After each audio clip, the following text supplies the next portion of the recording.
Welcome, Club Familiar members. We are back. I'm Steve Sangiacomo. I'm here with our winemaker, James MacPhail, my brother Mike, and we're here to talk about your February shipment that is coming to you. Some of you probably have already received it, and we have some exciting information to share with you.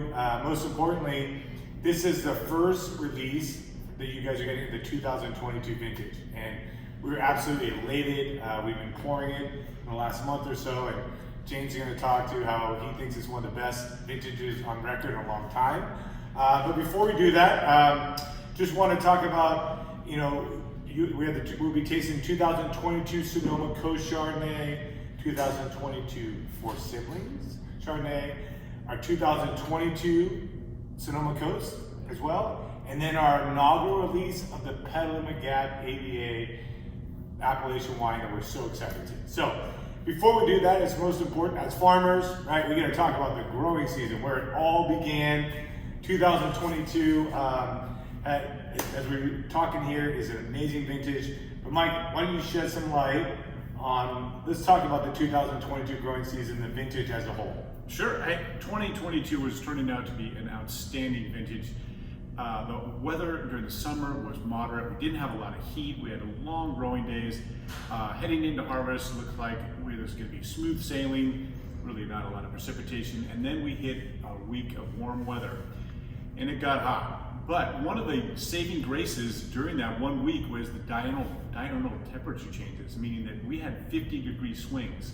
So even though it was extremely hot during the day, at night, relative humidity came up and the temperatures dropped, which helped preserve a lot of that acid. So at night, sometimes when it's really warm, you tend to metabolize a lot of acid. So that really was a saving grace, was the diurnal changes. It got cold at night, essentially, or cool at night anyways, and that turned out to be a really good vintage because of that. Yeah, and I think alluding to that is it was dry. There was not enough precipitation for the vines to be healthy. Canopies, I just remember the canopies being healthy and flourishing, and healthy canopies always make for just complexity to me. As a grower, I just know, we fight to really maintain balance, and there's an amazing balance of the 2022 season from a crop load standpoint. The vines are healthy, and I think, with that, we're just seeing this amazing quality of wine. So you may have noticed that behind us is not the beautiful home range vineyard, but it is actually the beautiful barrels from the 2023 harvest. And there's also maybe some 22 cab back there of the Sangiacomo Club.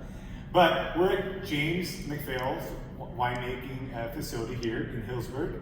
And this is where the magic of James's magic of Sangiacomo wines comes together. And so James, thank you for having us here. We appreciate that. Pleasure. So, great to talk about the 22 vintage. Now let's taste the 22 vintage. It's our first Sonoma Coast 2022 Chardonnay.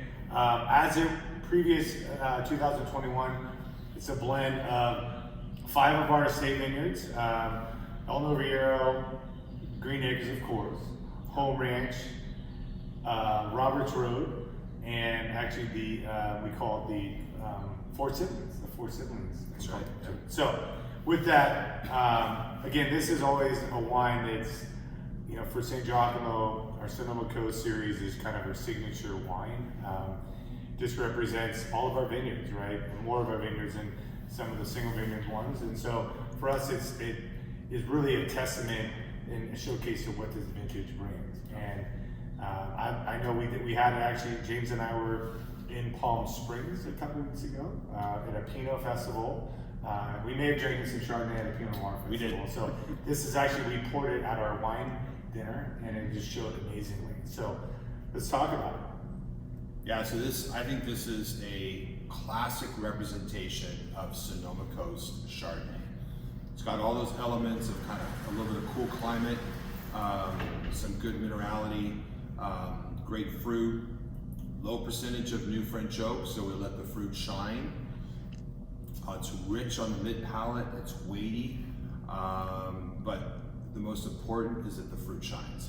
So let's talk about oak influence. James, you've at our dinner a couple weeks ago, you so elegantly talked about this renaissance of Chardonnay, which is so awesome to hear as a grower. I think a lot of it has to do with these sites in Sonoma County, which is an amazing place to grow Chardonnay and Pinot Noir.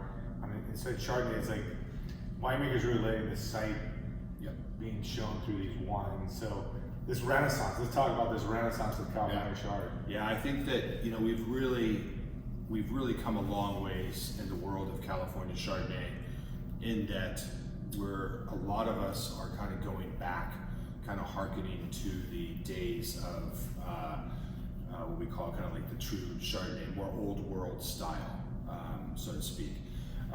Let the fruit shine, low percentage of new French oak, no residual sugar, and of course, most importantly, no diacetyl acid, aka butter, right? So we're letting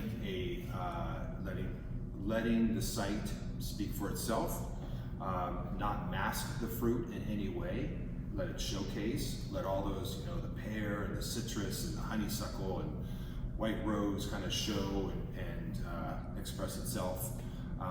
Not masked by heavy oak or butter. And guess what? As a grower, Mike and I can appreciate when you eliminate all those things, gets shown through. That's right. The vineyard, right? The vineyard. So there we go. All right, we are going to transition to the next Chardonnay, which is it's near and dear to our family's heart. It's our Four Siblings Chardonnay. That it's the first vineyard we ever planted. Today we're just actually at the home ranch, and we're doing a little vineyard tour with the group, and we have a vine, the first one from the Green Acres Heritage. This gorgeous vine. It's 8 feet spread out, and it's kind of a landmark now in one of our home range. So it was so cool. And with that, we're gonna talk about how it's made, and maybe we should do a little walk. We ready to do a little walk? Yeah. A little walk and find out where it's made. We're gonna go exploration of James's winery here, Grapewagon, and find this egg. I heard there's an egg. It's an Easter egg hunt. Easter egg hunt. Okay, we're back. We've arrived at the egg. We found it. Digging through barrels and under hoses, we found the egg. So we're tasting the Four Siblings Chardonnay. So the Four Siblings is named after my brother Mike, sister Mia, our father, our Uncle Bob, Uncle Buck, our Aunt Lorraine, the four of them. This is made from the first vineyard we ever planted in 1969. It's the original. It's like everything's the OG, we call it, like the original plantings, row spacing, original trellis system. Vines are, a lot of the same architecture, the vines are still there. So it's a vineyard that's near and dear to our heart, for obviously it's where we started our viticultural journey. So Mike, I'm gonna throw him under the bus a little, is actually planted the same year he was born. So 1969. So Mike, maybe talk a little bit about what does that heritage block mean to you? Besides that you're born that same year. Yeah, it's very special for a lot to me, but no, the old block is, it's, our 8 by 12 spacing, the original wide vines, white spacing, the vines are a little bigger, big gnarly trunks right now. You walk up there and you immediately see old school, you think old heritage blocks, and it certainly qualifies as one of those. Just makes some wonderful fruit with the tiny little berries that are growing on it. And it really is unique to what is left in vineyards in California, because it's one of the oldest. Absolutely. So this is a block that when we started our wine label in 2016, we didn't make it the first year. Sainsbury Winery, who has gotten the fruit for 30 plus years. So it was a situation where they were in the vineyard, which they still make. Sainsbury makes a beautiful heritage block Chardonnay, and then shortly after, we need to make a wine from the first vineyard we ever planted. Right? It's just apropos. So James, we were talking, Mike, we were talking one time. So we talked to James about it, and he said, I have a plan for that vineyard. I have a plan, because that vineyard is obviously one of the oldest in California. He's tasted Sainsbury, fell in love with that vineyard. So he came up with the plan. And James, what was that plan? Ta-da! Hey, so I think that when it was first discussed, and as Mike said, with the history of this vineyard, the fact that it's the original OG, one of the few in California that's as old as it is, wanted to respect not just the heritage of that block, but showcase the Chardonnay in a way that it's going to be natural, right? It's not going to be masked by anything, as I was saying earlier, with butter or too much oak or anything else. Wanted to keep it just raw and natural. So pure. Yeah. So the idea was to get a couple of eggs. We have one more on the other side of this wall, and this is our new one as of this year. When the fruit is harvested at night, brought to this facility, it goes straight into the bladder press, and we pump the juice straight into the egg. So nothing but 100% pure Chardonnay juice. It ferments in here, native fermentation. Once it's done, it does go through malolactic conversion. Once that's completed, it is sulfured and sealed. So nothing is added, nothing is manipulated to the wine. This is the purest expression of Chardonnay. Amazing. Yeah. So in the first year we did it, we had one egg, right? And there was so much demand for it, the Four Siblings, just because of what it represented, the style, that we realized quickly we needed a second egg. So this is first year of this little maiden voyage for this egg. We did have a contest to name the eggs last year, and the winning name was Yeasty Boys. But that's not, they each don't have an individual name, so we may have to have another contest this year so that they each get their own name. So, but I mean, let's talk about the wine a little bit. So there's a couple of important things to note. This is 100% concrete. So there is a little bit of gravel in here, of course, for structural integrity, but it's natural. It comes from France. It's one of my favorite producers of concrete vessels. Now, most important, there's a reason for the egg shape. The egg shape in the body of the egg here is a physics theory called the Brownian method. And the Brownian method means that as heat rises and it gets trapped here at the top, the body of the egg acts as a natural convection. So any solids and particulate matter that's in that juice that still resides after fermentation stays in constant motion. And when it does that, it makes a Chardonnay that is rich and weighty, but rich and weighty without the oak. That's the key element here. Again, tasting Chardonnay in its purest form, but yet having some body and some texture. So the lees, right, get off, that's what you're getting typically to. settle. So a lot of the textures from the lees actually is really from the vineyard, right? And what you Exactly. see. Yeah. So it's like truly all from the vineyard through the whole way. Absolutely. Yeah. Yeah. So, all right, let's taste, what do you, So it's very aromatic. It's what I call kind of a high tone. So when you put your nose in it, the smell, I mean, it's just bursts with citrus and pear and Grapewagon apple and a little bit of honeysuckle and some just beautiful white flower aromatics. The body is weighty and rich, along with those very similar characteristics of pear and Grapewagon apple. Kind of like a little lemon meringue, because of its weightiness. So it's really cool to drink a Chardonnay like this in a very pure form. so what is about the ageability with eggs? So the ageability, the other thing that's very unique too is that we have a relatively low pH in this wine and a high acid, so it's going to age very well. Okay, here we are. It's time to taste the 2022 Sonoma Coast Pinot Noir.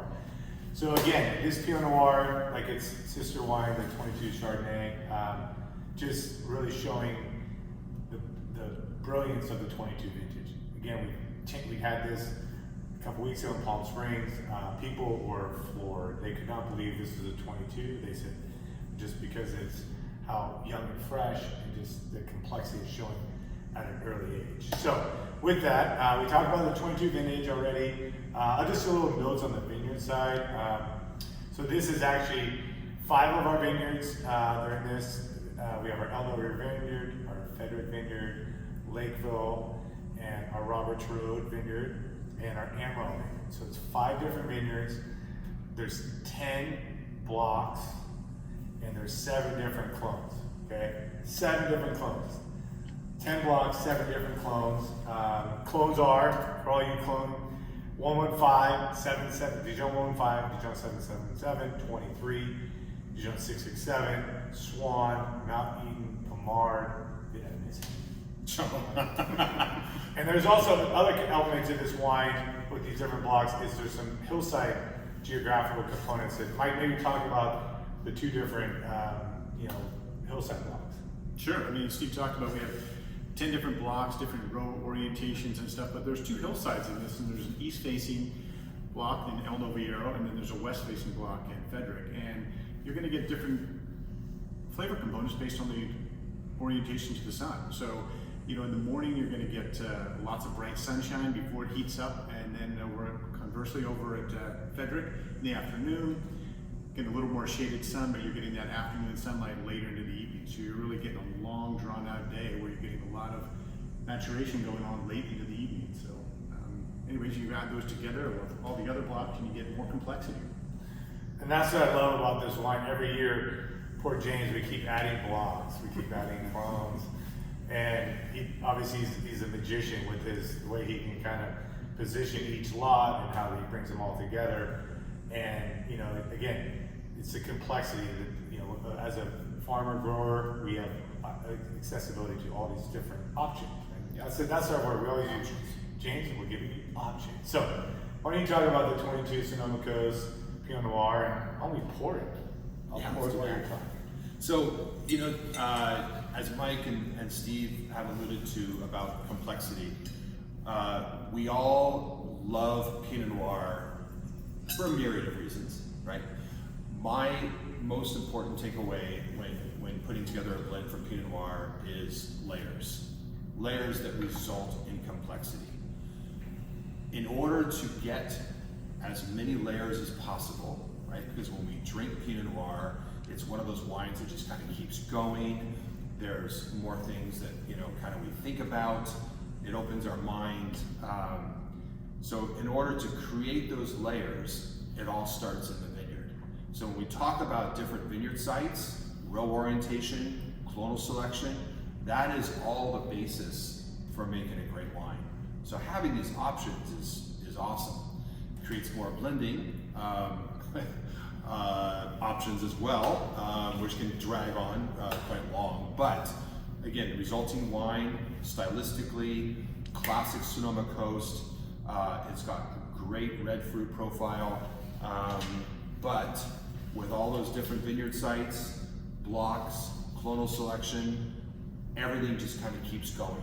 Aromatically, on the palate, once you experience it, as you swallow, and you just kind of like, wow. We are going to transition to the next Pinot Noir. This Pinot Noir is our inaugural vintage of the Petaluma Gap AVA Pinot Noir. So Petaluma Gap is a AVA that was established in 2017. Represents the northern part of Petaluma all the way up to Cotati and Pangrove, which we have vineyards on both sides. We have on the north side and the south side. So, obviously Carneros, Sonoma Valley is where we started, near and dear. But Petaluma Gap is near and dear to our heart because we were one of the first vineyard plantings in kind of the rebirth of Petaluma in 1990. And so Mike, maybe talk about, Mike was just back, was still in college, so Mike was coming back, but I remember I was in 1990, I was in high school, but I never forget my dad and taking the 2 of us down there, like, hey, we're going over the hill. Like, literally, we've been in Sonoma Valley, Carneros, that part of the Sonoma Coast. Like, we're going over the hill. I remember driving in the winter, 89, 90, and then this is kind of creating this new area. So, maybe Mike, what do you remember about it? Okay, I got a story on that one. It was during first time that Steve mentioned, we went over with my dad and uncles to look at it, and it was over the Thanksgiving break. So, like a college student, I had on a sweatshirt, shorts, and flip-flops, and we had driven over. I jumped in right away as soon as I got back, and it had rained the day before over there, and the grounds were really wet. So, like a good farmer, you're going to get out and you're going to walk the properties and stuff. So, quickly found mud, and the flip-flops didn't work, and I was walking in. So I'm going to say I got intimate with that site really Right quickly, as away. the mud and dirt was between my toes from the get-go. And that was a great experience, and it was obviously very fun. But it was exciting to actually see the prospect of a new area. We hadn't grown grapes in before, and and since then it's turned out to be a wonderful area. It has its own AVA now.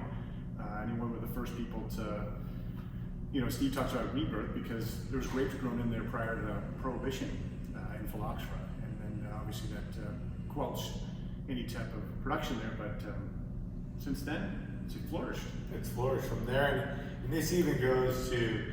So we started out in the southern part of Petaluma, and then we saw kind of other vineyards going around there. And there's, and my dad, a Robert Trout vineyard, which a lot of you Club Famiglia members are very know about and very fond of. It's one of our favorite vineyards within our portfolio of everyone. But again, so our dad was like he loved to like drive around and find stuff. And so it's funny Mike says that because it was always like, hey, hop in the car, I found something. So we'd go in and hop in, and trust me, we went to a lot of sites where we didn't actually purchase, but there's a lot. Robert Trout was one too, that it was in the 1998. We bought it in 98, planned in 99, but where he was equally excited, like hop in. I was, because we were both back working actually with the family, and I think we've talked about Robert Trout a lot. Is like it was our test vineyard. So Mike and I, he'd find it when we went back, so he had to do the hard work of like developing it. But this one he found and let us develop it. So again, that's our Robert Trout, and the Petaluma Lakeville vineyard is a component with that, and our Frederick vineyard, which was a hillside vineyard that Mike talked about. So with that, maybe James, talk about the wine, how you think Petaluma Gap fits in our portfolio, your perspective of Petaluma Gap. You've worked with Petaluma Gap for forever. I know you buy a lot of vineyards in Petaluma Gap. So let's talk about this. Yeah, so I'm a big fan of Petaluma Gap because it is very, very distinct.